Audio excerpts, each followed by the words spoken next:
For those of you that narrate audiobooks, did you ever wish there was an absolutely foolproof way of pronouncing any geographic location like you were a local?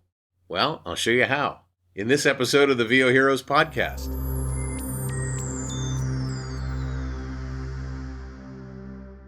If you will forgive me for the clickbaity kind of title of this particular podcast episode, it actually is a strange, weird hack trick to do that a lot of audiobook narrators and voiceover people and actors in general, because this is applicable anytime you get a script that has a place name, a geographic name, a city, a state, a lake, anything that you don't know how to pronounce. And I've had a lot of voice talent, audiobook narrators in particular, say, oh, yeah, right.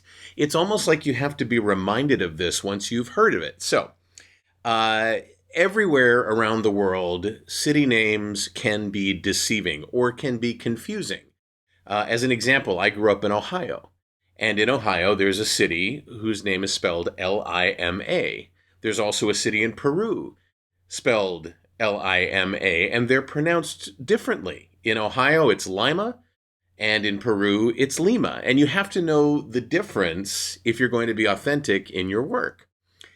And so I was in a recording session at Penguin Random House, and the city in Massachusetts that's pronounced Woburn came up in the narration. And I was just cooking along, and I pronounced it Woburn, Massachusetts, and my director got on the intercom and said, wait, hold on, that's Woburn.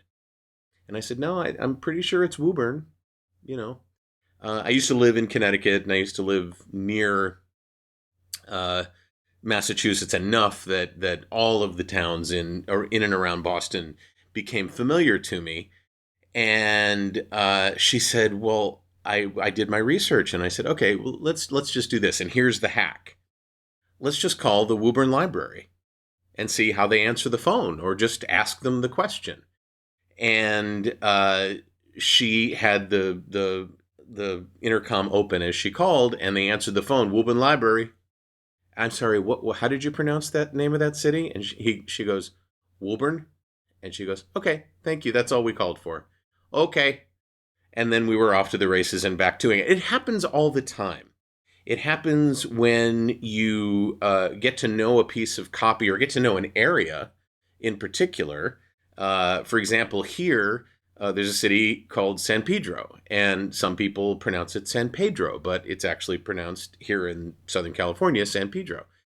And those little tiny things can really add up to some real authenticity when you're doing an audiobook, or you're doing a long form narration, or even if you're doing a commercial for somebody local in another market. So the weird trick hack is call a local library. And I know late at night that's probably not possible, but still call them, because they may answer the phone with an IVR program that mentions the town that you're calling. And now, with phone calls no longer really being a cost, you can call anywhere usually if you've got a reasonably common mobile phone contract with any of the major carriers.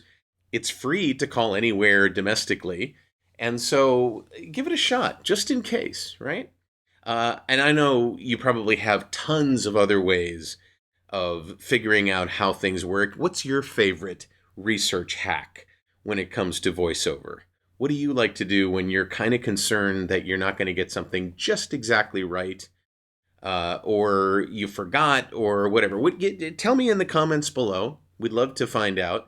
And by the comments below, I mean over on voheroes.com, where the conversation is nice and polite and sane on purpose.